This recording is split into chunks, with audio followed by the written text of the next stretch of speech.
शुरुआत करते हैं कि एक गहरा राज्य क्या है और इसका ओरिजिन कब हुआ। हर इंडस्ट्री के अंदर इनकी इन्फिल्ट्रेशन रही है ताकि अपना एक गेम खेल सको उस जगह के। एक एक चीज ये लोग क्रिएट करेंगे to create the demand for something. League of Nations बना, फर्स्ट वर्ल्ड वॉर में वो चला नहीं। उन्होंने फिर यूनाइटेड नेशंस बनाया कि यहाँ पर हम बैठ के दुनिया को चलाएंगे। कहीं ना कहीं ये डीप स्टेट आके अभी बैठा है in a place which is dominated by the left. जितनी भी पोटेंशियल बड़ी बड़ी पावर्स हैं उनके घर के बाहर एक आग जला, दरवाजा है उसके आगे एक आग जला तो ये बाहर नहीं निकल पाएगा। एक ऑपरेशन था जिसका नाम था paper clip. Operation paper clip के हिसाब में इन्होंने देखा यार ये नाजी साइंटिस्ट बड़े जबरदस्त हैं, जेट इंजन बना के बैठे हैं, रॉकेट्स बना के बैठे हैं, इनको उठाते हैं। रशियंस को अमेरिकन ने बहुत हेल्प करा during the second world war. उनको लैंड लीज प्रोग्राम के तहत उनको जहाज दिए, उनको शिप्स दी, टैंक्स दिए, गाड़ियां दी, एम्यूनेशन दिए, सब कुछ दिया। उनको क्या लगा था इनको हम खरीद लेंगे। आपकी जो प्रेस्टीजियस एजुकेशनल ऑर्गेनाइजेशन थी, हार्वर्ड, स्टैनफोर्ड, ये वो, उसके अंदर इन्होंने ट्रेनिंग सिस्टम स्टार्ट करे। और जब भी आप देखते हो कि ये यहाँ से पढ़ के आए फिर पक्का लेफ्टी होगा। 1971 में इंदिरा गांधी ने जाके साइन करी थी Sino Indo Soviet friendship treaty. यार ये क्या हुआ, ये तो गड़बड़ हो जाएगी, पूरा डिसबैलेंस हो जाता है हमारा। 73-74 में जेपी साहब को मैगस ऐसे अवार्ड मिलता है, पैसे दिए जाते हैं, आंदोलन क्रिएट किया जाता है इंदिरा गांधी को हटाने की। उससे बचने के लिए इंदिरा गांधी ने इमरजेंसी लगाई, फेल हुई। ये लोग पावर में आए but JP movement did not work. हर 70-80 साल में वर्ल्ड ऑर्डर चेंज होता है। अब वर्ल्ड ऑर्डर चेंज अगर आपको जल्दी करना है बिकॉज आपकी अपनी प्रॉब्लम थोड़ी एक्सट्रीम हो रही है तो आपको दुनिया को केओस की तरफ लेके जाना है। आज आप वर्ल्ड वॉर नहीं कर सकते। देखिए सब लेफ्टीज को they want power, they don't want development.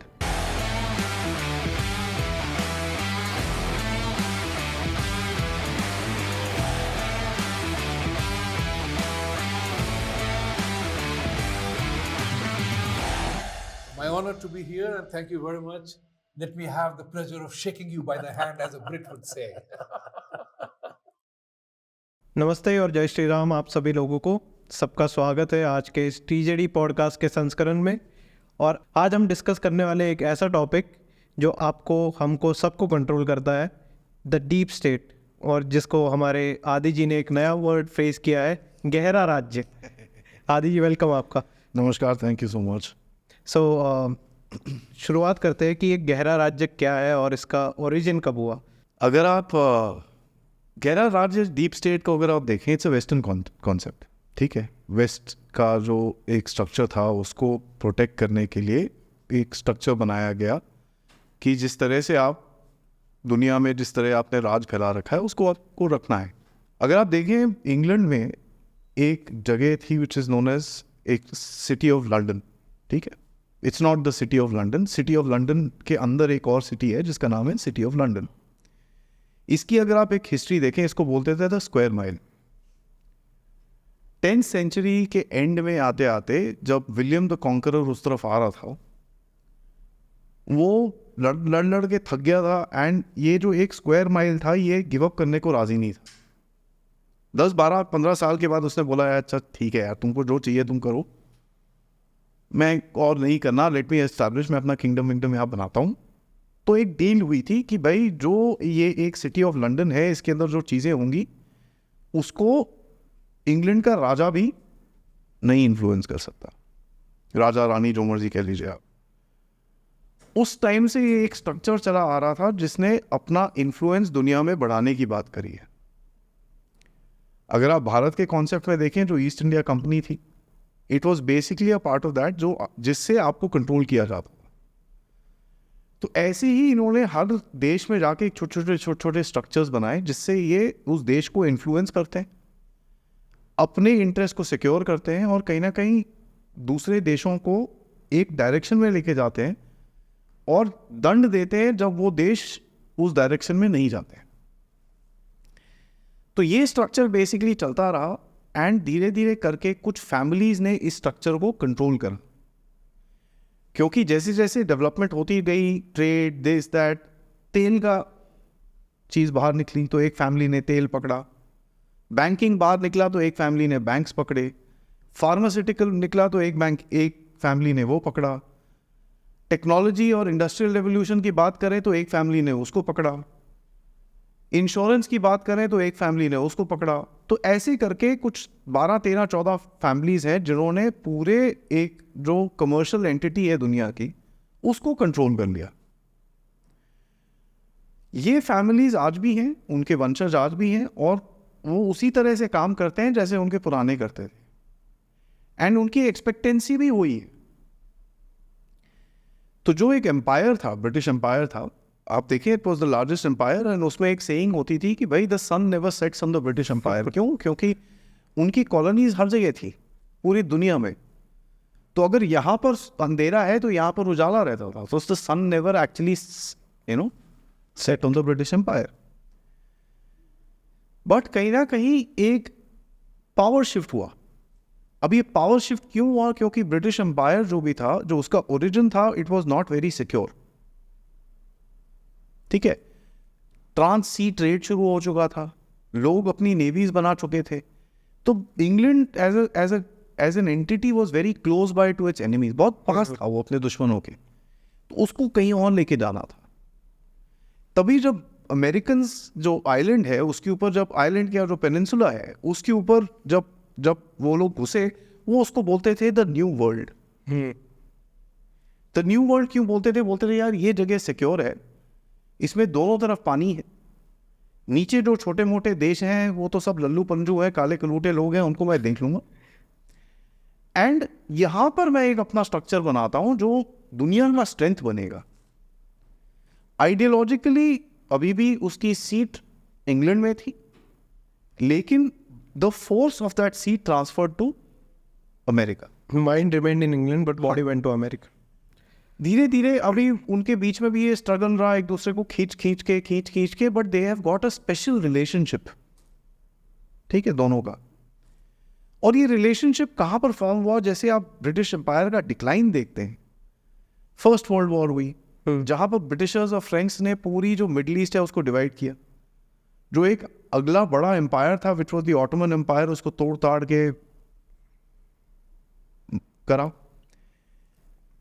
French leftist की विचारधारा से रशिया के अंदर फ्रेंच एंड जर्मन लेफ्टिस्ट की विचारधारा से रेवोल्यूशन हुई। तो वो भी वही विचारधारा थी। इनकी गलती कहां हुई कि they didn't realise the kind of people that will come in.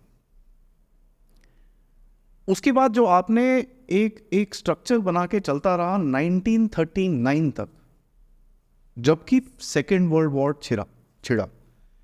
Now मेरा ये मानना है फर्स्ट वर्ल्ड वॉर का जो एजेंडा था वो पूरा नहीं हुआ था। सो जो टाइम 10-12 साल के बीच के थे was a break to kind of recuperate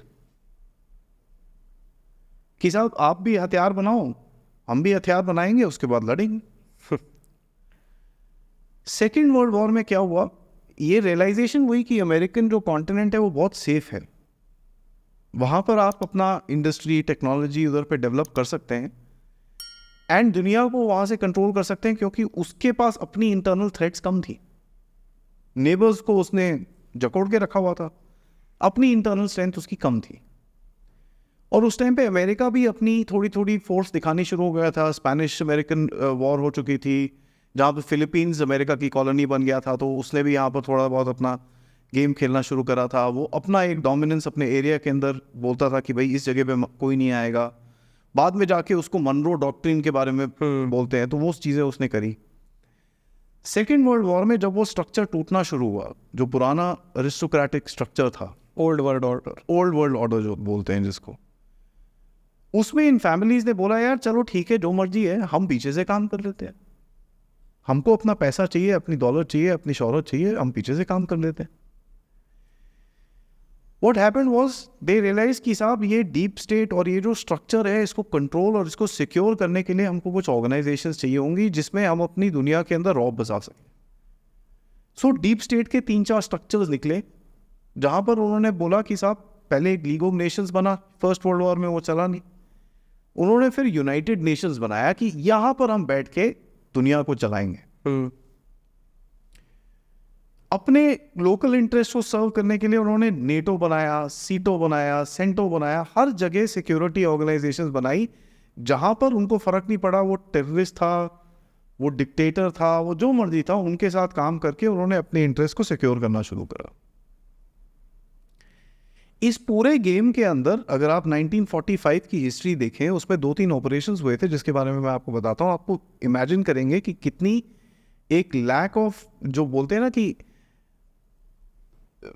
दिल तुम्हारा, मतलब जो जो जहन है आपका, जो आपकी मोरालिटी है जिसके बारे में जो आज हमारे मुंह पे फेंकते हैं लोग, वो नहीं. एक ऑपरेशन था जिसका नाम था paper clip, right. Operation paper clip के हिसाब में इन्होंने देखा यार ये नाजी साइंटिस्ट बड़े जबरदस्त हैं, जेट इंजन बना के बैठे हैं, रॉकेट्स बना के बैठे हैं, ये बना के बैठे हैं, वो बना के बैठे हैं, इनकी रेलवेज इतनी अच्छी है, इनके जहाज इतने अच्छे हैं, इनको उठाते हैं. क्योंकि इनको पता था उस तरफ से रशियंस आ रहे हैं, इस तरह से ये लोग आ रहे हैं.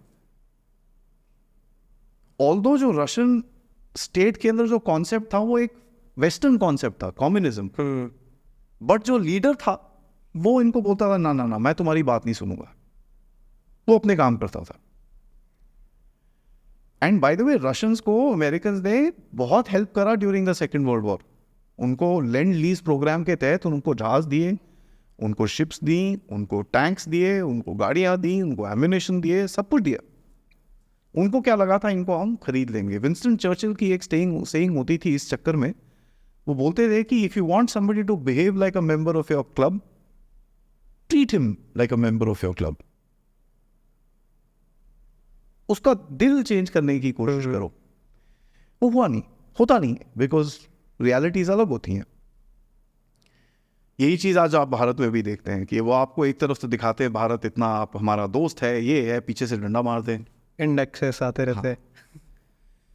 सो 45 में इन्होंने नेटो ये सब बनाया, इन्होंने सब कुछ करा, ठीक चल रहे थे. लेकिन एक ये जो 45 में स्ट्रक्चर खड़ा हो गया रशिया का, और इन लोगों को ये भी रियलाइज हुआ कि एक एनिमी तो चाहिए आप, तभी आप पोलराइजेशन कर पाएंगे दुनिया के अंदर और लोगों को कंट्रोल कर पाएंगे on the threat of that enemy. तो जहां पर भी कम्युनिज्म आया वहां पर जाके इन्होंने सिर काटने शुरू करे एंड अपना एक होल्ड एस्टैब्लिश करा. So they use the threat of Soviet communism and expansionism as a tool which was there. Let's face it, Soviets wanted to अपना देश बढ़ाना चाहते थे. बिल्कुल. बट इन्होंने जो चीज़ें करी साउथ अमेरिका में, ग्वाटेमाला में, फॉर एग्जांपल मैं आपको बताता हूँ, एक कंट्री इन्होंने इन्वेट करा क्योंकि उस कंट्री ने अपने बनाना फील्ड्स नेशनलाइज कर लिए. और उस टाइम का CIA chief was a big share holder in the American fruit company. तो उन्होंने जाके देश तोड़ दिया है. अपने इंटरेस्ट को लेके आगे लेके जाने के लिए इन्होंने बोला हम कुछ भी करेंगे, we will figure this out. United Nations खड़ा हो गया, P5 नेशंस थे, ये थे, वो थे. चाइना और रशिया अलग थे. 70s के करीब आके इन्होंने देखा यार अगर हम चाइना को भी रशिया से अलग कर लें तो ये इसको आइसोलेट कर लेंगे और तोड़ लेंगे. चाइना के साथ दोस्ती कर लिया आपने बोला यार मैं बड़ा आदमी हूं, एक काम कर, तू काम करना शुरू कर, चीजें बना मेरे लिए, मेरे को पैसे से मतलब है. तो उसको चाइना को लेके आए, चाइना को आपने military technology the, by the way fighter aircraft तक दिए चाइना को. बिल्कुल. उनको मिसाइल्स दी, उनको टेक्नोलॉजी दिया ताकि वो रशिया के अगेंस्ट खड़ा हो सके. अब ये तो इनकी थॉट प्रोसेस है. कहीं ना कहीं ये डीप स्टेट आके अभी बैठा है in a place which is dominated by the left. अब ये क्या हुआ, आप बोलोगे यार लेफ्टीज ये तो कम्युनिस्ट के साथ अगेंस्ट में थे, ये लेफ्ट से कैसे डोमिनेट हो गया. 70s की करीब में आए, इन लोगों ने वॉर्स लड़ी, इन लोगों ने काफी कुछ करा और इनके देश में इन्फिल्ट्रेशन हुआ फिर लेफ्ट का. क्योंकि जो फालतू की वॉर्स थी, जो लोग मर रहे थे, उसको काउंटर करने के लिए मूवमेंट्स खड़ी हुई और उनको इन्फिल्ट्रेट किया गया लेफ्ट की तरफ से. 1989 में 90 में जब सोवियत यूनियन टूटा तो लेफ्ट ने देखा यार हमारा जो एक वर्चस्व एक देश था वो तो गिर गया, अब क्या करें. अगर हम वही गंदे झोले पहन के घूमते रहेंगे तो लोग हमको पहचान लेंगे और हमको गोली मारेंगे. उन्होंने अपने रिप्रेजेंटेटिव्स को भेजा, हार्वर्ड, स्टैनफोर्ड, येल, इन सब जगहों में भेजा, सूट टाई पहनाए, एक्सेंट लगवाया, एकदम चमाचम बाल, लेकिन बात वही करते हैं रीडिस्ट्रीब्यूशन ऑफ वेल्थ और इन चीज़ों की. वो हुआ ही ना, वो बोलते ही है ना कि in 1990 the USSR fail but the USSR empire took over USA. ठीक है, तो ये चलता रहा। अभी ये जो एक डीप स्टेट बोलते हैं, इसका एक जो हेड है which is called the crown council, which is basically these families, aristocrats, जितने राजे महाराजा हैं जिनके पास सैकड़ों अरब में जनरेशनल वेल्थ। ठीक है, वो जनरेशन वेल्थ कहाँ से है? आपके 45 ट्रिलियन डॉलर लेके बैठे हैं, अफ्रीका से कितना चीज़ें चुरा के बैठे हैं, तो ये उनकी जनरेशनल वेल्थ नहीं है, ये आपकी वेल्थ है। अब वो वेल्थ लेके बैठे हुए हैं लोग, उसके नीचे एक स्ट्रक्चर आता है जिसको बोलते हैं committee of 300। These are the 300 some of the most influential people in the world today. ये लोग इंडस्ट्रियलिस्ट हैं, फार्मा जायंट्स हैं, मिलिट्री जायंट्स हैं, ये है वो है। तो ये हर इंडस्ट्री के अंदर इनकी इन्फिल्ट्रेशन रही है ताकि अपना एक गेम खेल सको उस जगह के अंदर। तो एक एक चीज ये लोग क्रिएट करेंगे to create the demand for something. जिस इंटरनेट को यूज करके आज हम उसके बारे में बात कर रहे हैं, ये भी उसी के लिए क्रिएट किया गया था ताकि दुनिया में आप अपना नैरेटिव फैला सको, इंफॉर्मेशन और मिस इन्फॉर्मेशन। ठीक है। It is known as the Coca Cola McDonald's way of life.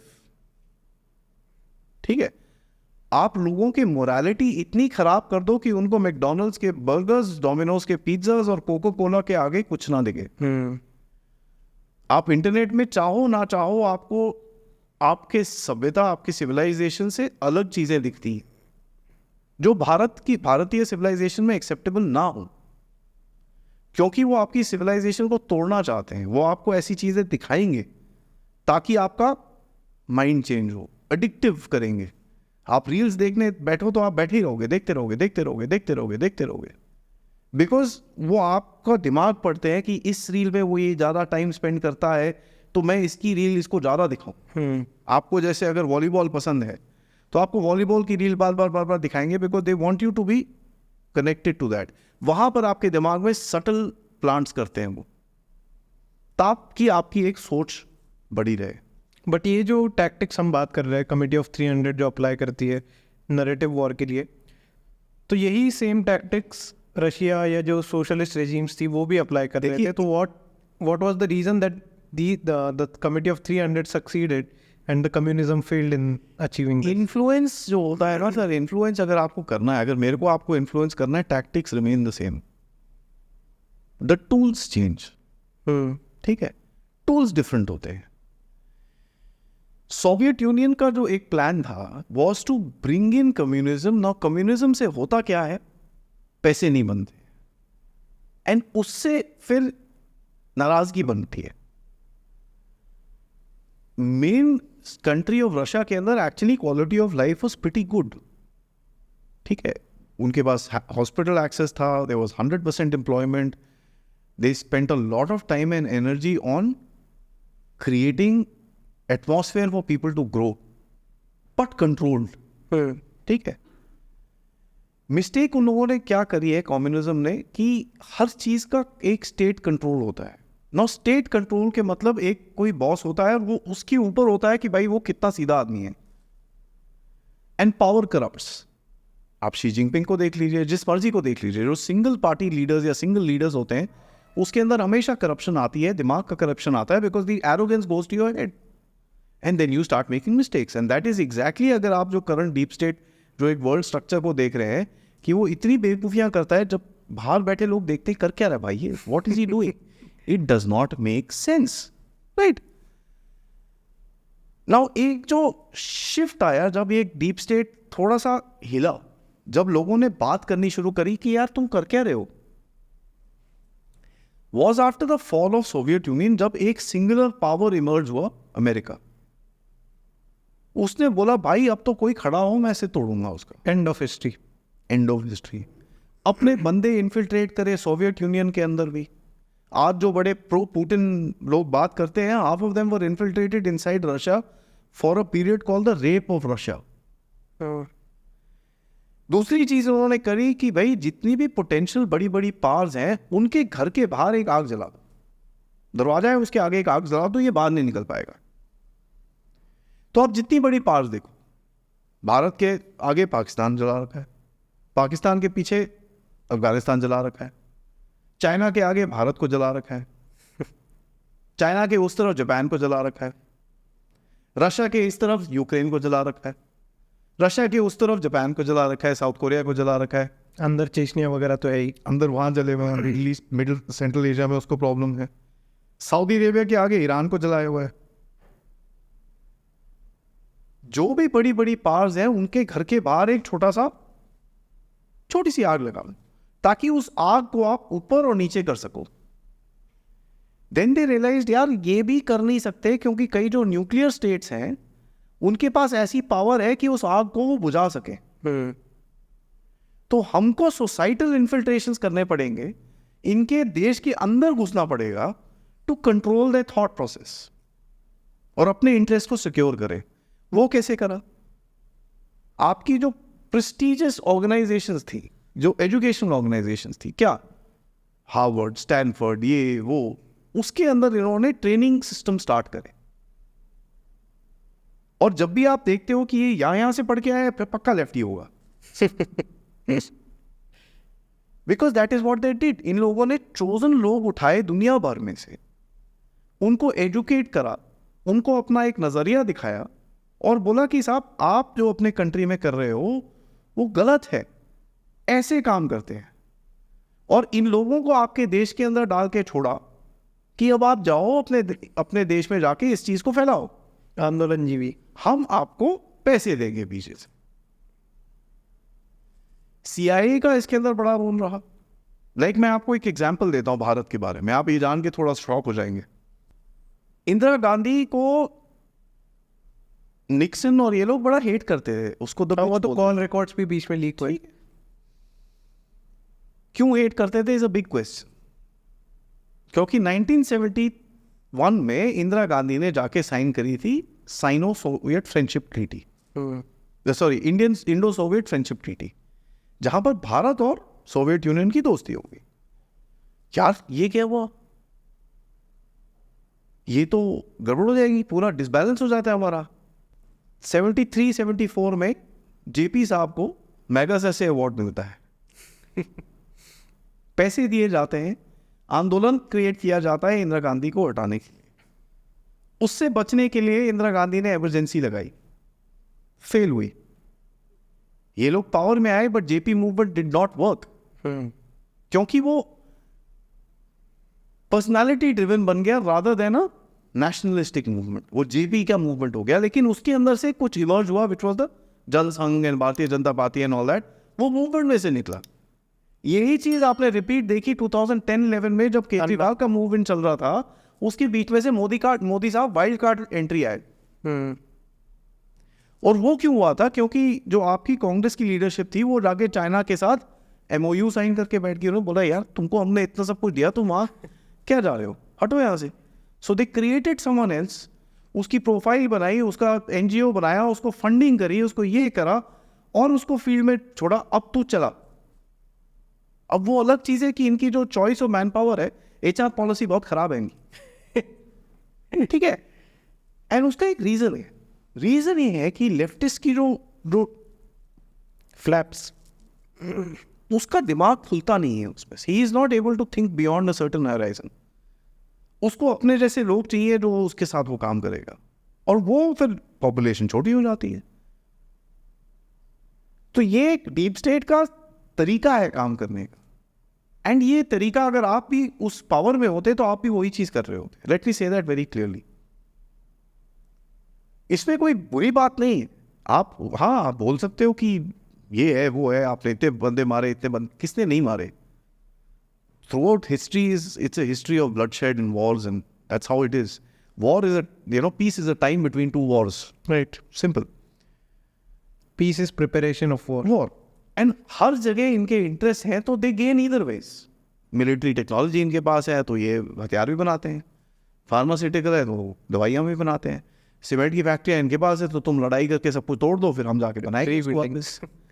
तो हर जगह इनकी एक डोमिनेंस है, एक इंटरेस्ट है, तो ये हर चीज़ को कंट्रोल करना चाहते हैं। कमिंग बैक टू 2010 वाला आंदोलन, अब जो बेसिकली लोकपाल का डिमांड था, तो उसमें क्राइटेरिया था कि जो इंटेलिजेंशिया है इंडिया का वो पूरा रिव्यू करेगा, सब करेगा, और वो लोग वही होंगे जो मैक्सेसे अवार्ड जीत रहे हैं वो होंगे. Magsaysay award basically is given by CIA. तो basically it was a CIA conspiracy to have a veto on the internal system of India. Absolutely. तो ये देखिए, ये इंडिया में नहीं हुआ, ये हर जगह हुआ.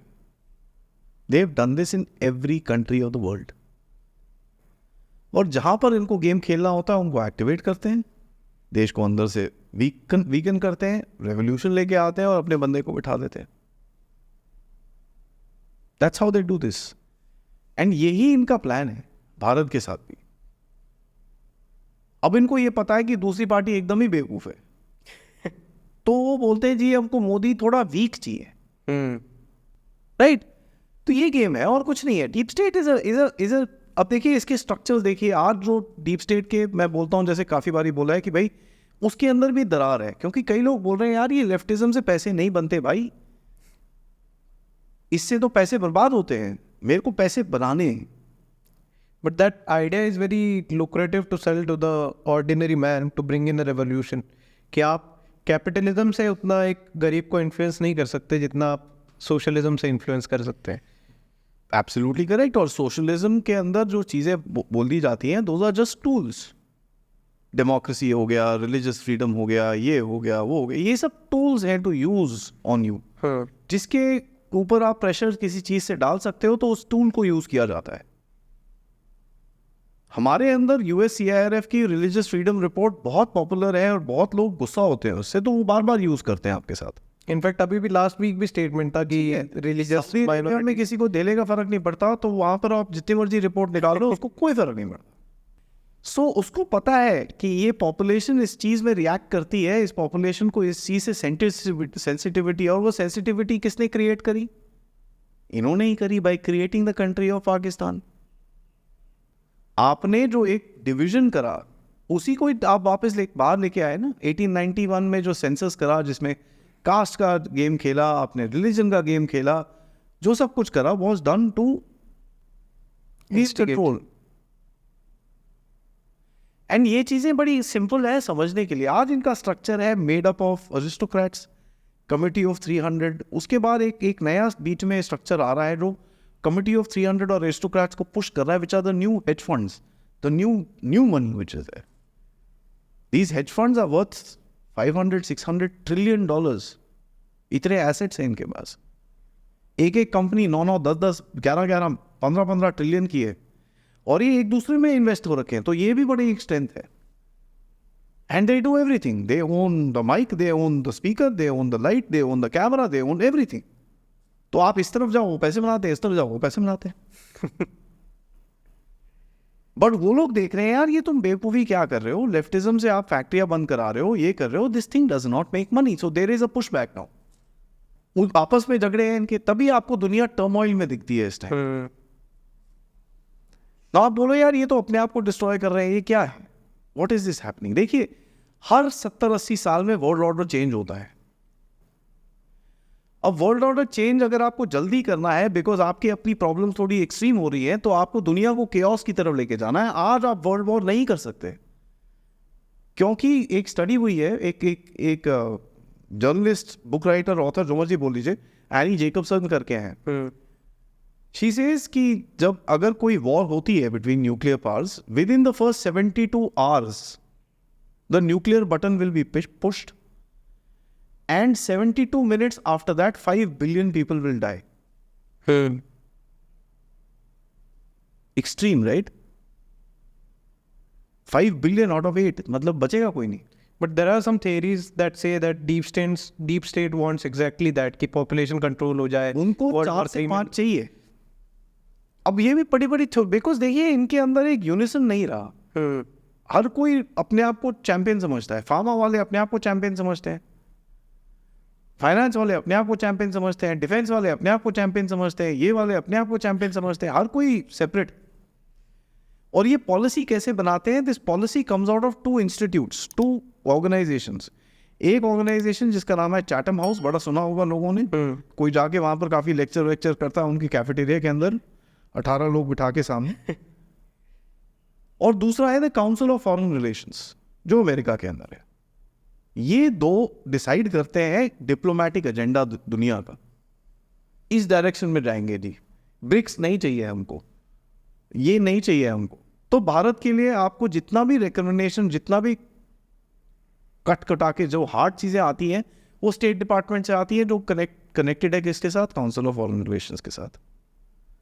तो अगर आप देखें पिछले जयशंकर जब भी अमेरिका जाते हैं काउंसिल ऑफ फॉरेन रिलेशन में बैठ के बात करते हैं, ताकि मैसेज क्लियर जाए, करेक्ट जगह पे जाए। इन लोगों ने एक स्ट्रक्चर बनाया है अभी जो लेटेस्ट है, अगर आप बोलो कि साहब ये कर क्या रहे हैं अभी, ये एक चेंज करने की कोशिश कर रहे हैं, क्योंकि इनको पता चल रहा है जो एग्जिस्टिंग स्ट्रक्चर है जिसके लिए अभी जिसके साथ हम काम कर रहे हैं ये चलेगा नहीं, और अगर ये टूटा तो हमारी नुकसान हो। तो ये लोग बोलते हैं अभी आगे जाके हम कितना इन्वॉल्व हो सकते हैं इसके अंदर, how do we play this role. क्योंकि देखिए 1991 में 1945 1991 में रीइंफोर्स हुआ। अमेरिका ने बेसिकली जो मेन पावर्स हैं उनको बोला देखो ऐसा है, हम एक चीज लेके आएंगे जिसका नाम है ग्लोबलाइजेशन, जिसके अंदर आप और आप और आप और आप और आप ट्रेड करो, कोई टेंशन नहीं, जितने सी रूट्स हैं सबको मैं संभालूंगा, I am a naval power, मेरे पास इतने सारे एयरक्राफ्ट कैरियर हैं, ये हैं वो हैं, मैं संभालूंगा उसको, लेकिन आपकी सिक्योरिटी के अंदर मेरे को आपको एक रोल देना है, मेरे इंटरेस्ट को आप नहीं छेड़ सकते। तो काफी सारे देशों ने ठीक है, एंड जो चाइना का ग्रोथ है has been because of the US navy protecting the sea routes, right, that's why China can trade. आज क्या हो रहा है कि यूएस के पास नेवी नहीं बची इतना प्रोटेक्ट करने के लिए, आज के जो थ्रेट्स हैं उसको प्रोटेक्ट करने के लिए उसको चाहिए 800 डिस्ट्रॉयर्स, उसके पास कितने हैं 80। तो he can't sustain this rate of expansion of globalism. तभी लोग पुशबैक कर रहे हैं ग्लोबलिज्म को। सप्लाई चेन्स की बात होती है, सिक्योरिंग लोकल सप्लाई चेन्स की बात होती है। पहले क्या था कि आपको गाड़ी बनानी है, एक काम करो यार ब्राजील से दरवाजा मंगा लो फर्क ही नहीं पड़ता था, बिकॉज शिप्स तो चल रहे हैं आपके। आज लोग बोलते ना ना ना यार वहां पर बीच में कहीं अफ्रीका में झगड़ा होगा तो मेरे शिप डूब जाएंगे यार, नहीं नहीं नहीं यहीं पे पास में ढूंढो, कहीं पे आत्मनिर्भरता की बात की जाती है, क्योंकि आप डिपेंडेंसी नहीं रखना चाहते on this global supply chain जिसको ग्लोबलिज्म बोला जाता है। सो उन्होंने पूरी दुनिया को ऐसा लपेट लिया बीच में कि भाई हर कोई इनके ऊपर डिपेंडेंट हो गया। तो ये जब चाहते जिसको सैंक्शन कर सकते थे। पर ये करने के पीछे उनकी एक बहुत अच्छी थियरी उन्होंने बनाई थी कि if you trade with someone you tend to not to go to war with them, you tend तो आप बिजनेस कम करोगे तो इसका मतलब आप वर्ल्ड वॉर 3 की तरफ जा रहे हो। तो उन्होंने बोला यार सस्टेनेंस करना है हमको, we want to keep the sustenance factor, इसको कैसे रखो और जहां डंडा मारना है उसके बाद मारो।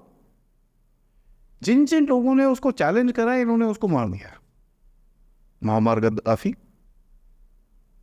सद्दाम हुसैन, बशर अल असद, कितनी बारी कोशिश करी है उसको मारने की, Putin, Modi, these are people who said sorry we don't accept this, हम लोग नहीं करेंगे ये, तो उनको उड़ाना शुरू कर देते हैं। and they will create incidents, they will use various different things, ताकि वो एक उनको जस्टिफिकेशन मिले कुछ करने के लिए। लोग बोलते हैं भाई 9/11 was faked, I don't know if it was faked or not, but they used that for their advantage. Global war on terror. And उस टाइम पे मिडिल ईस्ट क्यों इंपॉर्टेंट था? क्योंकि चाइना राइज कर रहा था। चाइना राइज कर रहा था तो चाइना को अपने राइज के लिए क्या चाहिए था? Oil. They wanted to control that. तो मिडिल ईस्ट में उन्होंने वॉर्स करी, ये करा वो करा, अपना एक फर्म बेस बना लिया मिडिल ईस्ट के अंदर कि कुछ नहीं होगा, हम यहाँ हैं। Now we can either switch on the tap और स्विच इट ऑफ। इनके अपने कंजम्पशन के लिए तो इनके पास है, वहां पर अमेरिका में बहुत सेल्फ सफिशिएंट है उनके पास।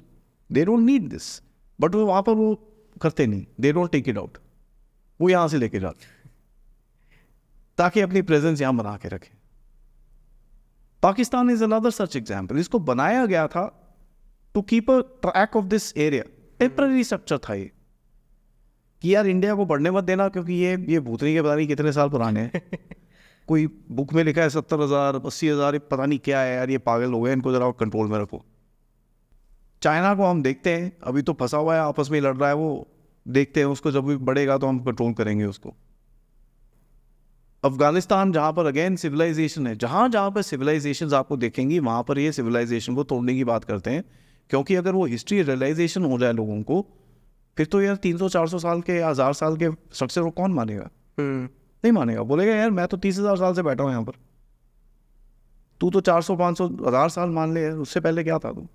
तो क्या इसलिए इनके जो पपेट्स है वो कहते हैं कि the history of India started with its independence? ठीक है, तो ये आपकी जो सिविलाइजेशन है उसको डिस्क्रेडिट करना चाहते हैं, क्योंकि बिकॉज उनको पता है, इनको अपनी सिविलाइजेशन के बारे में पता चल गया, तो ये हमारी बात नहीं सुनेंगे दोबारा।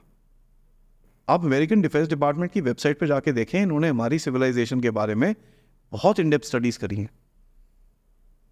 भारत से कितनी चीज़ें चुराई गई हैं हमको हिसाब भी नहीं है, किस किस तरह की यहाँ से टैबलेट्स और स्क्रोल्स और किस तरह का मटेरियल लेके गए हैं यहाँ से, किसी को कुछ पता नहीं है। हल्दी तक पे IPR करने पे उतरा है तो। ठीक है, so what have they taken from us that they can produce so many things? I am not saying कि भाई जेट इंजन हमारी टेक्नोलॉजी थी, इन्होंने बना लिया, बट कहीं ना कहीं हमारे वेदों उपनिषद में फ्लाइंग के बारे में मेंशन है। Sun, moon and the 9 planets is mentioned in our Vedas.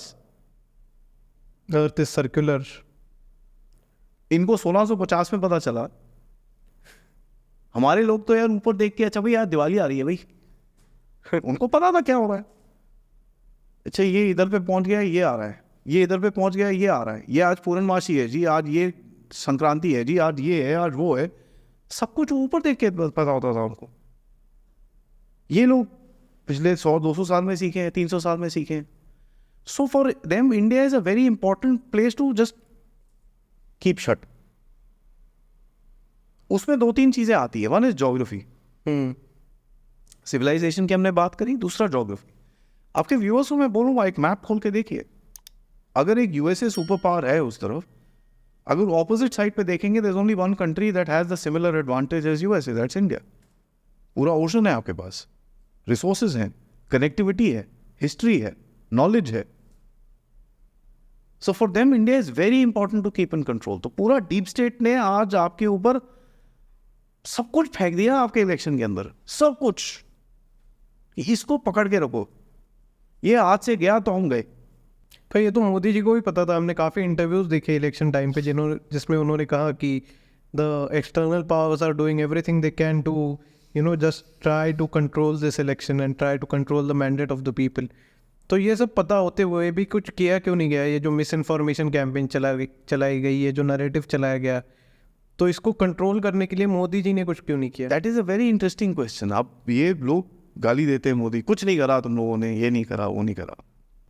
आज आपको पता है कि कोई पावर्स आपके अगेंस्ट है। 2010 में आपको कोई आइडिया भी नहीं था। आपका टीवी, आपका इंटरनेट, आपका दिमाग पूरी तरह से रेगुलेटेड था।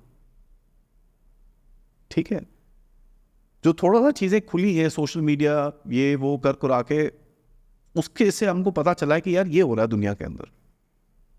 और ये भी डीप स्टेट की बातें हमने 1-2 साल पहले शुरू करी हैं। इससे पहले तो हमको भी आइडिया नहीं था कि पूरी तरह से, हमको पता था कुछ हो रहा है, बट वी डिडंट नो किस स्ट्रक्चर में काम होता है, किन चीज़ों को यूज़ किया जाता है, किन ऑर्गेनाइजेशंस को, किन एजुकेशनल इंस्टीट्यूशंस को यूज़ किया जाता है, ये तो पता ही नहीं था हमको। ये तो ये भाई आया बीच में वाइल्ड कार्ड एंट्री लेके, फिर जब इन्होंने अपने मुखौटे निकाले कि भैंस क्या, ये क्या है प्याओ यार, ये क्या है। ओवर द इयर्स तो क्रैकडाउन हुआ है, जैसे FCRA एक्ट, देखिए चीज़ें, आपको बिना इकोनॉमी के आप किसी से कैसे लड़ोगे साहब? आपके पास कुछ है ही नहीं लड़ने को। ना आपके पास इकोनॉमी थी, ना आपके पास इंडस्ट्री थी, ना आपके पास टेक्नोलॉजी थी, ना आपका मैन पावर सीधा था। अच्छी लीडरशिप हो गई, कुछ नहीं होता सर।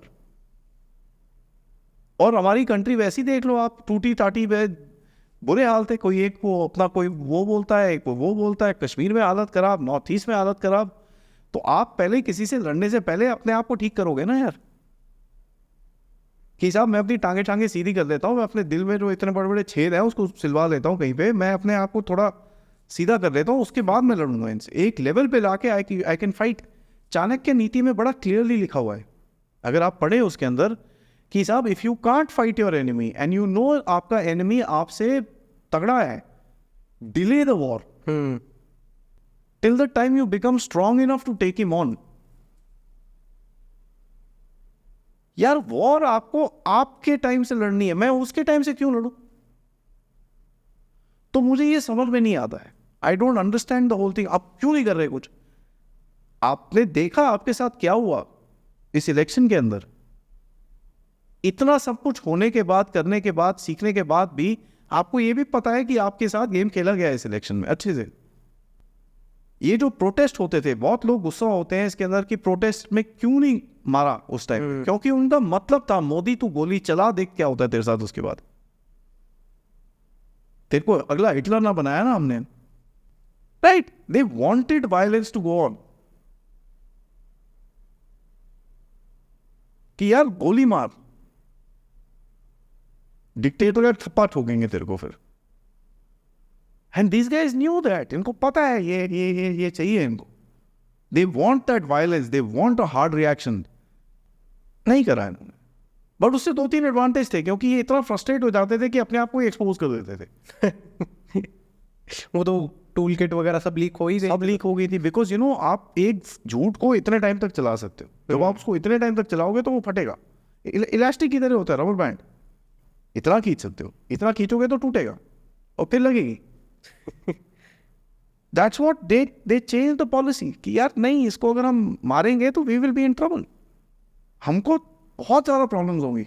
एक्चुअली वो अटेम्प्ट हुआ भी था जब पंजाब में सिक्योरिटी कॉम्प्रोमाइज. पंजाब में दिल्ली राइट्स में क्या हुआ, एक बंदा पुलिस वाले के ऊपर ऐसे हाथ रख के बोलता है मैं तेरे को गोली मारूंगा सिर में. लेकिन the police was told don't shoot.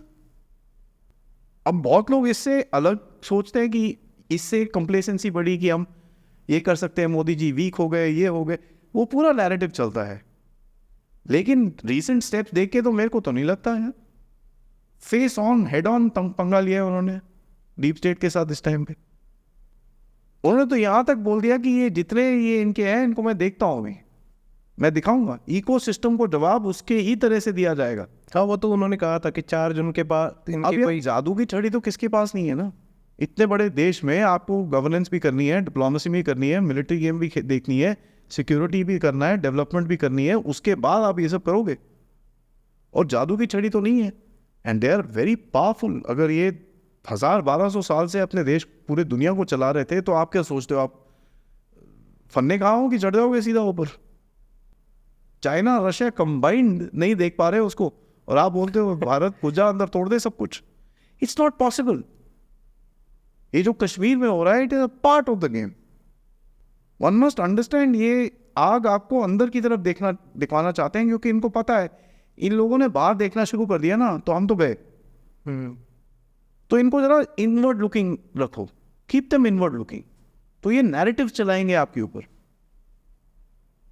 आपको कंफ्यूज स्टेट ऑफ अफेयर्स में रखेंगे, आपको गुस्सा दिला के रखेंगे ताकि आप अपने आप को गाली देना शुरू करो. आप देख रहे हो ये सब.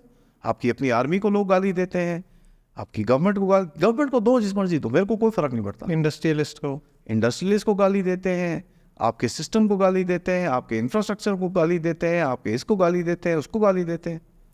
पर इन लोगों को क्या ये डर नहीं लगता कि the medicine they are selling in India, industrialist को गाली दो, अडानी अंबानी की सरकारें, that same thing is playing out in their base location. Eat the rich movement और वोकिज्म वायरस जो पूरा है ये. So eventually it is gonna lead up to them. तो ये कैसे मतलब मैनेज हो रहा है? देखिए, तभी मैं हमेशा बोलता हूँ अमेरिका की स्ट्रेटेजिक थिंकिंग इज टेरिबल. ये टैक्टिकली सोचते हैं कल सुबह क्या खाना है,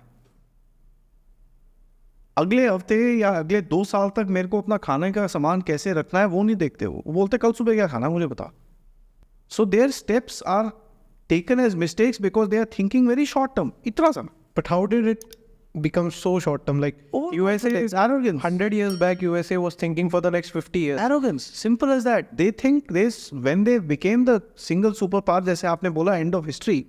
Fukuyama. भाई हम तो कुछ भी कर सकते हैं यार. कौन बोलेगा मेरे कौन है ये ठहर. मैं I can do anything what I want. I am the ruler of the world. और ये जो चैलेंज आया है डीप स्टेट को, ये कोई बहुत पुराना चैलेंज नहीं है बाय द वे. ये चैलेंज स्टार्ट किया रशिया ने 2014 में बाय द वे. ये चैलेंज स्टार्ट किया मोदी ने 2014 में by the way. It's not a very old challenge, जिससे पहले तो कोई चैलेंज ही नहीं करता था इनको, एनीथिंग गोज, जो मर्जी चल रहा है। नाउ ये अगर अपने आप को डिस्ट्रॉय कर रहे हैं अंदर से, right, a lot of people से यार फिर ये इमिग्रेशन क्यों ऐसे कर रखा है। देखिए सर, लेफ्टीज को they want power, they don't want development. उनको थोड़ी चाहिए रोड शोड, यार वो बोलते हैं बहस क्या रोड हो ना हो, मैं हेलीकॉप्टर से चले आऊंगा, मुझे क्या है। They want power, for that power they need the power of people, for the fake democracy that they have. तभी वो लोगों को अंदर खींचते हैं कि भाई ये मेरे पोटेंशियल वोटर्स बनेंगे। मेरी जो वाइट पॉपुलेशन है इस टाइम पे बुढ़ी हो रही है, उसको सोशल सिक्योरिटी चाहिए, तो ये जब मैकडोनल्ड्स में काम करेगा तो इसकी पे चेक में से मैं $2 काटूंगा हर घंटे में से, जिससे पैसे के मैं उसको दूंगा। ये उनका थॉट प्रोसेस था, strategic, very good thought process. आप बोलो यार ये तो सेंस बनाता है, आप यंगस्टर्स को लेके आओ, उनके काम कराओ, बढ़िया है यार ये तो करेक्ट। पर टैक्टिकल मिस्टेक क्या है इनकी, they have taken the worst of the people from the world. आप लोगों को लेके जाओ, बहुत अच्छी चीज है, वेरी गुड। मोबिलिटी एग्रीमेंट्स करो, स्किल के हिसाब से आप गेज करो, भाई मेरे को ये स्किल चाहिए, उसके हिसाब से साहब आपके पास क्या क्या है, सर मेरे पास ये और ये स्किल है, अच्छा जी मेरे को 1000 लोग भेज दो यहाँ पर, आई विल एम्प्लॉय देम। जो बहुत कंट्रीज आज भारत के साथ मोबिलिटी एग्रीमेंट्स कर रही हैं वो उसी तरह करती है, बट इन लोगों ने तो गेट ही खोल दिए। So this is the true leftist way of thinking कि साहब I am all powerful no matter what. और दूसरा एक चीज आता है जो आपके भारत के हिस्ट्री में बड़े ध्यान से आपको लिंक मिल जाएगा, विच इज कॉल्ड माई बाप सिंड्रोम। समझिए आप इस चीज को, गरीबी हटाओ, गरीबी हटाओ, गरीबी हटाओ। गरीबी हटाओ के नाम पे क्या है, तेरी जेब में मैंने थोड़े से पैसे डाल दिए हर महीने, और जब मैं नहीं दूंगा आएगा, पैर पकड़ेगा, पैर पे गिड़गिड़ाएगा, फिर मैं तेरे जेब में फिर से पैसे डालूं। आई थिंक वो थैचर का एक स्टेटमेंट था कि the state has become a granny state. ठीक है, तो इसको मैं माई बाप सिंड्रोम बोलता हूं। जो आज का ये जो फ्रीबी कल्चर है, it is exactly that, they are spoiling the एक जो डिजायर होता है अंदर कुछ करने का। और आपका एजुकेशन सिस्टम भी वही है। आपका एजुकेशन सिस्टम क्या प्रोड्यूस करता है इस टाइम पे, फैक्ट्री वर्कर्स। कोई सोचने को राजी नहीं है, कोई रिसर्च करने को राजी नहीं है, कोई पढ़ने को राजी नहीं है। People just don't want to read books, क्योंकि history is a boring subject. तो आपकी एजुकेशन सिस्टम को इस तरह से इन्फिल्ट्रेट किया गया है यहाँ पर कि आपकी जो, आपको मैं एग्जाम्पल देता हूँ, जैसे ये जो कैलकुलस है, A² + B² + C², मैं हमेशा ये इसका एग्जाम्पल लेता हूँ। बाहर के देशों में ये 12वीं के बाद पढ़ाया जाता है, हमारे देश में 8वीं क्लास में पढ़ाया जाता है। सो मेरे जैसे लोग जिनका 96% मार्क्स थे साइंस में 10th में, I did not want to do maths because ये क्या बकवास है। मेरे 56% थे मार्क्स, और वो भी बाय द वे कैलकुलेट करके मैं उतने लेके आया था कि पास होना है यार, जूते पड़ेंगे घर पे। दिमाग था, बट गलत जगह यूज करा, बिकॉज क्या है यार ये। और अब आज मैं वापस देखता हूँ, आई से आई वाज करेक्ट। मैंने आज तक A² + B² कहाँ यूज करा है। आपने भी वही चीजें पढ़ी होंगी जो मैंने पढ़ी थी। आप मुझे बताओ, आपकी जो अप्लाइड नॉलेज थी वो कहाँ गई। सनातनी गुरुकुल्स के अंदर आपको एक इनकरेज किया जाता था कि आप सवाल पूछें, और एप्लीकेशन बेस सिखाया जाता था। और आप जब तक सवाल नहीं पूछेंगे आप अगले लेवल पे नहीं जाएंगे। वो एक पुरानी सही है ना, फनी सी, कि आप गधे थे, गधे हैं और गधे रहेंगे। गधे से घोड़ा बनने की जो जर्नी है वो आपके हाथ में है। The knowledge is there but you have to take it. तो आपके एजुकेशन सिस्टम ने नॉलेज नहीं दिया आपको। यहाँ पर आज MBAs घूमते हैं जो 12-12, 15-15 हज़ार रुपए की नौकरियां कर रहे हैं। And I am not boasting, but मैं 12वीं पास हूं। मेरे पास इग्नू का एक, आई थिंक टूरिज्म के अंदर मेरा एक डिग्री है, डिस्टेंट लर्निंग वाला। और मेरे पास उसका सर्टिफिकेट भी नहीं मिलेगा मेरे को। तो मैं तो I call my self lucky कि मैं बच गया। मैं कॉलेज नहीं गया, क्योंकि मैं भी कहीं इसी बड़े कॉलेज में जाता इधर उधर, और कहीं ना कहीं ऐसी दिमाग होता मेरा। हमने काम करा, we saw the world, we said यार ये ठीक नहीं है, ये कुछ गड़बड़ है। तो पढ़ना शुरू करा तो फिर ये चीज़ें सामने आई, और internet was a revolution. Now अगर आप वेस्ट में देखें, इनकी एजुकेशन सिस्टम देखें, ये क्या सिखा रहे हैं अपनी एजुकेशन सिस्टम को? वोकिज्म, इंडिविजुअलिटी पे। वो फैमिली स्ट्रक्चर को तोड़ना चाहते हैं अपने ही कंट्री के अंदर। क्यों? क्योंकि now they want to reset the world. वही क्योस करने के लिए उनका एक पहला आई थिंक मेजर जो टूल है वो है कि सेल्फ आइडेंटिफिकेशन। सब हर कोई अपने आप को कुछ अलग आइडेंटिफाई करे, और वो जो unique, you are not a unified structure. आप एक अमेरिकन नहीं हो, आप यूरोप, क्या वो ही और हिम है, वो ही हिम शी दे दर जी जा ब्रू बा बू, पता नहीं क्या क्या है उसके अंदर। आजकल तो कोई कुछ भी आइडेंटिफाई करता है। बीच में न्यूज़ आई थी, there were 71 people who met in Germany who identified themselves as dogs. How? That was the pronoun. That's what. So the point is कि आप इंडिविजुअलिज्म क्रिएट कर रहे हो, उससे क्या होता है, आपका सोसाइटल ब्रेकडाउन होता है। एंड जब एक ब्रेकिंग पॉइंट पे आता है, you are able to channel your society back into the direction आपको जिस जगह पे लेके जाना है। केओस थ्योरी, जो वर्ल्ड वॉर थी, it was complete chaos of the world. आज वो आप कर नहीं सकते क्योंकि न्यूक्लियर वेपन फटेंगे। तो नहीं यार, जरा इंटरनल केओस करो, लेट्स रीसेट दिस वर्ल्ड, ताकि हम दोबारा से इसको कंट्रोल में कर सकें। बट पंगा क्या है, when you do a chaos theory, इनको एक चीज नहीं समझ में आती। फॉर एग्जाम्पल, चलिए मैं आपको एक चीज बताता हूँ, कोविड। आपको उससे समझ में आएगा। कोविड किसने बनाया? वुहान। आप बोलते हो ना, ये आपको समझाया ना, कोविड वुहान ने बनाया। क्या आप जानते हैं कोविड की पूरी फंडिंग यूके, यूएसए और कनाडा से हुई थी?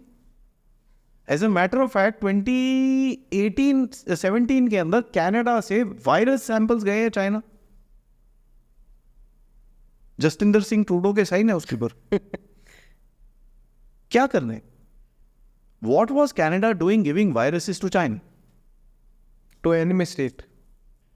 COVID is a cleanest example of stuff going wrong. किस तरह से बैकफायर करती है। इन्होंने कोविड निकाला, चाइना ने भी सोचा यार मैं तो बच जाऊंगा, मैंने तो वायरस की वैक्सीन बना रखी है। वेस्ट ने भी सोचा मैं बच जाऊंगा, मैंने भी बना रखी है, वैक्सीन थी। थोड़ा बहुत प्लस माइनस करना था उसके अंदर, 5-6 महीने लगे, वैक्सीन बना दी इन्होंने। अब एक चीज देखिए, पंगा क्या हुआ, उधर पे तो गया, इधर पे भी फैल गया। They didn't think of the backlash towards them. वहां ज्यादा फैल गया उल्टा। अमेरिका में बहुत बुरी तरह फैला, यूरोप में बहुत बुरी तरह फैला, चाइना में बहुत बुरी तरह फैला। अफ्रीका वाज रादर सेफ, कुछ इतना हुआ नहीं। इंडिया में फैला लेकिन कंपैरेटिवली बेटर कंट्रोल हो गया। आपके ऊपर फोर्स डाला गया कि आप फाइजर की ही वैक्सीन लेंगे, आप मोडर्ना की ही वैक्सीन लेंगे। क्यों था ये? और यहाँ पे इंडिया में भी ऐसे एलिमेंट खड़े किए गए कि जो आर्टिकल्स लिख रहे थे, न्यूज़ चैनल्स पे जाके डिबेट्स कर रहे थे कि वाई। तो ये किनके था भाई? डिपेंडेंसी बढ़ा देते हैं लोगों की अपने ऊपर। बहुत अच्छा है, ये तो मौका ही एकदम चौके मारने वाला है यार। बढ़ाओ डिपेंडेंसी, फैंटास्टिक, नो प्रॉब्लम। कितने नैरेटिव्स खेले गए उस टाइम पे, ऑक्सीजन के ऊपर, इसके ऊपर, उसके ऊपर। ये केओस थ्योरी होती है कि आपके देश के अंदर एक केओस हो और कोई नया लीडर इमर्ज होके बाहर आए। जो आज प्रोटेस्ट की बात करते हैं लोग, और मैंने आई थिंक आपके ही पॉडकास्ट में संजय जी के साथ मैंने एक चीज़ बोली कि ये लोग आज ट्राई कर रहे हैं कि कहीं पे भी किसी एक नैरेटिव पे तीर फेंके जाए। अंधेरे में तीर मारो, कहीं पर जाके चिपकेगा, आवाज़ आएगी तो उसको पकड़ेंगे हम फिर। सो कभी अग्निवीर की बात होती है, कभी VDIF की बात होती है, कभी वीवीपैट की बात होती है, कभी EVM की बात होती, कभी नीट की बात होती, कभी इसकी बात होती, कभी उसकी बात। यार 30 दिन में सारी बातें तो तुमने खत्म कर ली, अब क्या करोगे? ठीक है। सो डीप स्टेट का गेम बड़ा सिंपल है, आपको इस टाइम पे उसके साथ लेवरेजिंग करनी है। The point is hedging your bets. आपको अपने लिए एक प्रोटेक्शन, सुरक्षा कवच बनाना है। धीरे धीरे करके आप वो सुरक्षा कवच बना रहे हो, बट टाइम लगेगा। It is not an overnight game. Time लगेगा, पेशेंस लगेगा, पूरे देश का साथ लगेगा। ये सुरक्षा कवच, आपको क्या लगता है, वैक्सीन के को भी टाइम लगता है ना थोड़ा इफेक्ट होने के लिए? ये वैसे ही है। आपको अपनी टेक्नोलॉजी बनानी है, आपको अपने प्रोडक्शन मैन्युफैक्चरिंग करना है, आपको अपनी इकोनॉमी बढ़ानी है, अपना एजुकेशन सिस्टम ठीक करना है। जब तक आप एजुकेशन ठीक नहीं करोगे, लोगों को अकल ही नहीं आएगी हो क्या रहा है। ये सब आप तभी कर सकते हो जब आपकी इकोनॉमी ढंग में चलेगी, आपके पास पैसे होंगे। अगर आप ठन ठन गोपाल हो पाकिस्तान की तरह, तो आप क्या चेंज कर सकते हो अपने कंट्री के अंदर, जो हमारी हालत थी बाय द वे। 90s में। क्या 90s में, 2013 में we were the fragile 5 economies of the world. Right. तो आप पाकिस्तान से ज्यादा दूर नहीं थे। और वही चीज आपके साथ होती कोविड के टाइम पे, जब फोर्स किया जा रहा था कि फ्री में पैसे बांटो सबको। ओवर प्रिंटिंग, इन्फ्लेशन आना ही नहीं था, तो इन्फ्लेशन के चक्कर में आपकी गवर्नमेंट गिराते हैं। तो ये हर स्टेप में they are seeing to kind of put pressure. और डीप स्टेट इस टाइम पे डेस्परेट है, क्योंकि उसको दिखता है अपना अंत, तो मैं नहीं बोलूंगा अपना चेंज, अपने आप को दिख रहा है कि वो चेंज होएगा, उसको होना पड़ेगा सर्वाइव के लिए, सर्वाइवल के लिए। तो एक पार्ट जो यूएस एस्टैब्लिशमेंट का है वो बड़ा प्रैग्मेटिक, बड़ी रियलिस्टिक बातें करता है। एक पार्ट तो ऐसे बात करता है पता नहीं बांग भी क्या है वो। सो जो रियलिस्टिक बात करता है उसको, उसके साथ आपको डील करना है, और जो ये वाली बात करता है उसको आपको दंड देना है। और ये इतना इजी नहीं है, कहना बड़ा आसान है, ये इजी नहीं है। So next, say 10-15 years, what do you think is the plan of deep state in India? And how do you think Modi can handle that? देखिए मेरे हिसाब से तो 2024 टर्निंग पॉइंट था एक, ठीक है। जितने लोगों को इसके बारे में नहीं भी पता था वो उनको समझ में आएगा, तो ज़्यादा से ज़्यादा लोगों को समझ में आएगा कि यार भाई ऐसा है, ये सब बेवकूफ़ी करोगे तो जाओगे। अभी इस टाइम पे गुस्सा है लोगों के अंदर, और गुस्सा अच्छी बात है, क्योंकि गुस्से को चैनल किया जा सकता है। जो लोग अंदर से मर गए हो ना, उनको कुछ नहीं कर सकते आप। जो चीज़ हो रही है इंग्लैंड के अंदर, वो अंदर से मर चुके हैं। फ्रांस में लोग फिर भी जिंदा हैं, French locals are still awake, but वो एंड मोमेंट पे आ रहे हैं। कनाडा में लोग मर चुके हैं अंदर से, वो आज आपको मारने की कोशिश कर रहा है कि भाई मैंने 25-30 हज़ार करोड़ लगा के इसको, इसके 60 सीट कम करे। इनका मैंने कॉन्फिडेंस, जो भारत का एक मेन थिंग था कॉन्फिडेंस, हम कॉन्फिडेंस से बात करते थे, ये हमारा पोटेंशियल है यार, हम देख लेंगे, हम तो नेक्स्ट हैं, we are the bloody next big thing in the world. Today nobody says that. क्यों? सबको शर्म आती है, गालियां पड़ी, मोदी भक्त कहलाए जाओगे। और कौन मोदी भक्त बोल रहा है? वही राइट विंग वाले जो 2 महीने पहले तक मोदी के सपोर्ट थे। तो क्या किया है लोगों ने? इन लोगों ने प्रोपेगेंडा, एक्स, फेसबुक, इंस्टाग्राम को यूज करके एक अंडर कॉन्फिडेंस का गेम आपके अंदर खड़ा कराया कि आप तो कुछ कर ही नहीं सकते। लेकिन लोगों को ये कौन बताएगा कि ये जो नया कॉन्फिडेंस लाए हैं कि पाकिस्तान को ठोक दो, किसने ठोका सबसे पहले? आपकी जो हाई एक्सपेक्टेशन है वो भी उसी बंदे ने बनाई है। Correct me if I'm wrong. I am not being a Modi bhakt, but I am being realistic. And even like simple thing like saying I am a Hindu, it was considered an offense 10 years back. तब आज तो हम तिलक लगा के घूमते हैं, ये देख लो, हर कोई तिलक लगा के घूमता है, कलावा पहन के घूमता है, बड़े आराम से चौड़ में घूमता है। यहाँ हम तो बड़े खुले में पहनते हैं, क्या है? पहले 10 साल पहले आप करो ना तो लोग, हाँ क्या you bloody what is this, like कोई बोले कि मैं मंदिर जा रहा हूँ तो वो एक कंसिडर खून। पहले वो ऐसा कंसिडर होता था कि he is a very regressive person who goes to temple. It wasn't cool, it wasn't cool. आज वो चेंज हो रहा है। और ये कैसे हुआ है? हमने किया है, बट एक इन्वायरमेंट बनाया गया जिसमें हम एक चीज कर सके ना यार। आपने 10 साल पहले क्यों नहीं करा ना? सम पीपल विल से क्या हमको मोदी की जरूरत थी क्या हमको रियलाइज होने के लिए हम सनातनी है?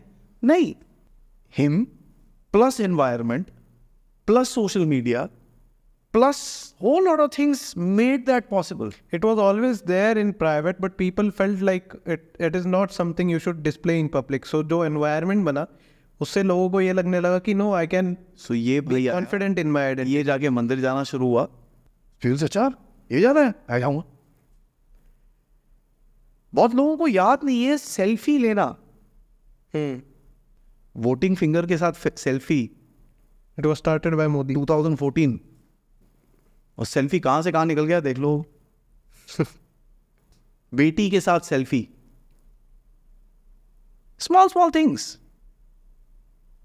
ही connected people to the internet. आज जो यूपीआई रेवोल्यूशन देखते हो भारत के अंदर, रिमेंबर व्हाट चिदम्बरम सेड. तो या यू कैन टेल हिम कि इसने कुछ नहीं करा. I don't buy it. And मैं एक ऐसा आदमी हूँ, आई look at the positives rather than the negatives, because negative देखते रहोगे तो आप डोपामिन में नीचे जाओगे. पॉजिटिव देखोगे तो आपको पॉजिटिविटी मिलेगी और आप आगे कुछ कर पाओगे जिंदगी में. सारा टाइम कुड़ के अपने अंदर ही ये गधा है, ये बेकूफ है, ये वो है, फिर रोना ही बाहर निकलेगा और कुछ नहीं निकलेगा. You will get what you talk about sir. Be positive, you will get positive things. If you are negative then you will get negative things. Energy की बात होती है ना. तो आप पॉजिटिविटी रखिए. I can see stuff what is happening. Like for example ये जो अभी जम्मू कश्मीर में चल रहा है, मुझे दिख रहा है वहां पर लोग ठुक रहे हैं Pakistani left right and centre.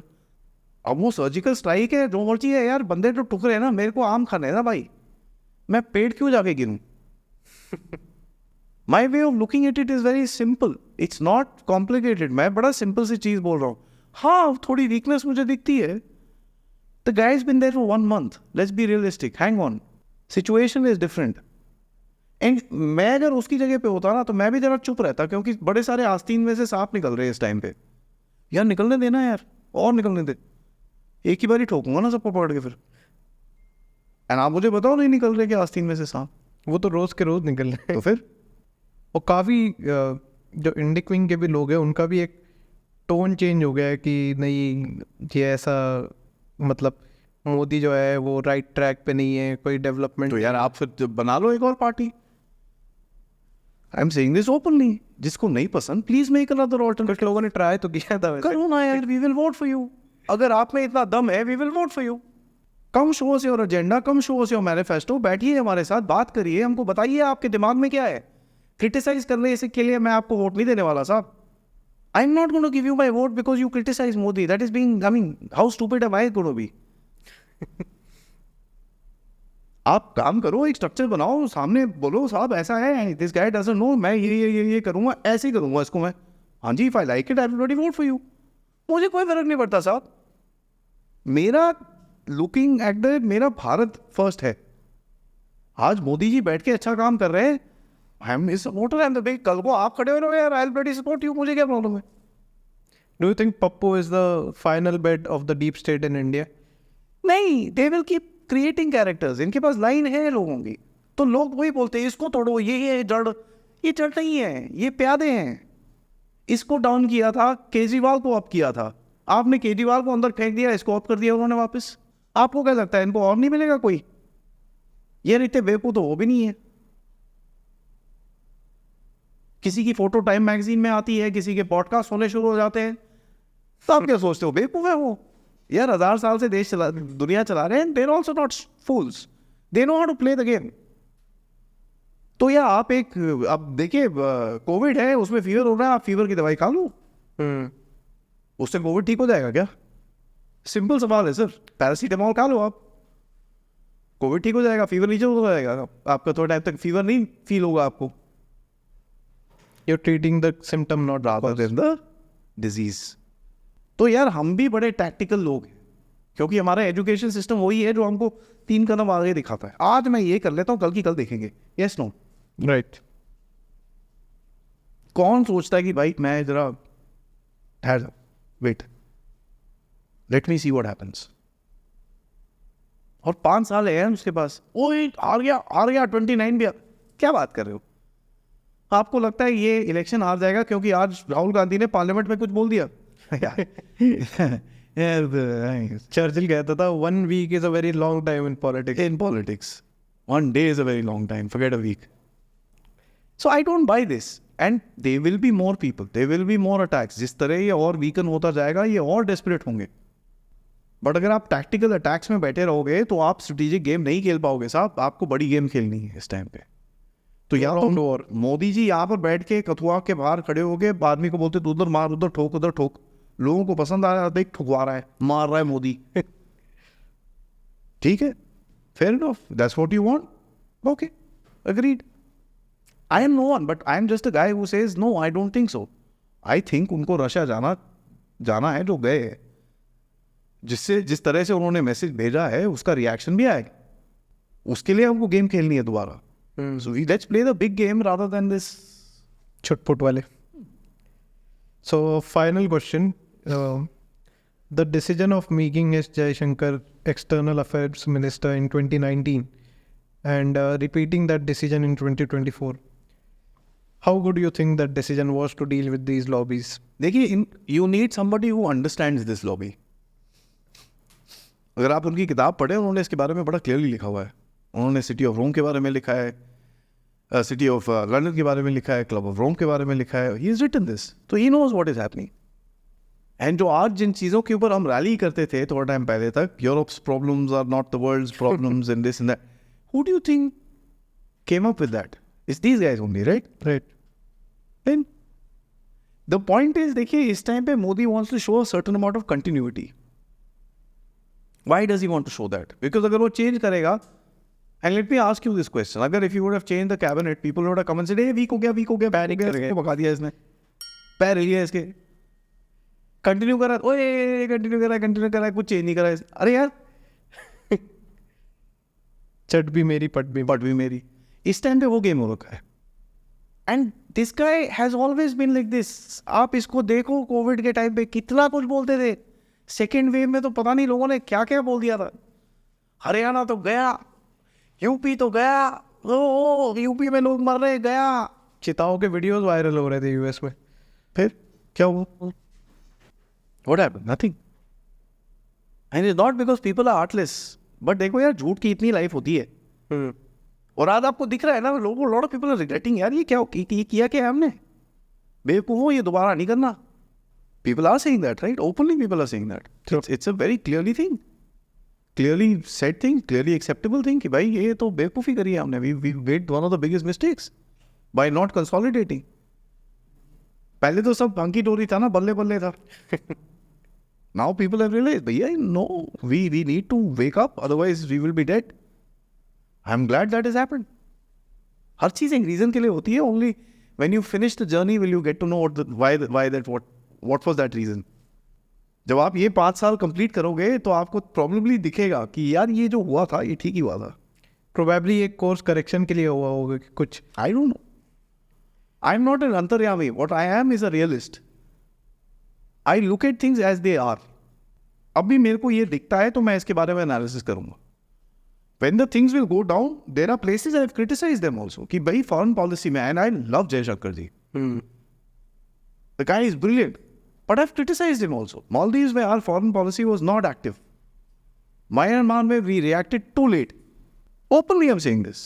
I have no this thing कि वो मेरे को कोई आके कुछ बोलेगा, ये बोलेगा. They need to play front foot diplomacy. ये जो रशिया विजिट है इज फ्रंट फुट डिप्लोमेसी. आगे जाके छक्का मारा इसको. चाइना भी गोल, अमेरिका भी गोल, पाकिस्तान भी गोल. समझ नहीं आ रहा दुनिया को रिएक्ट कैसे करें इसके साथ. ये हुआ क्या? ऑपोजिशन भी गोल. This is called front foot diplomacy. So good that they are doing it, but they should do this all the time. I have my criticism. They are bad, pathetic in communication. PR game is too weak. Terrible. Openly, nothing wrong in saying that. जो reality है मैं उसको बोलूँगा. But somebody says उस पर दम नहीं बचा, ये बुढ़ा हो गया है, ये तो यार अब ठीक है, अब आप मेरे भी बाल सफ़ेद हैं, ठीक है. तो आज के इस चर्चा को यहीं पे विराम देंगे. Thank you so much for that enlightening discussion. Thank you ji. Thank you.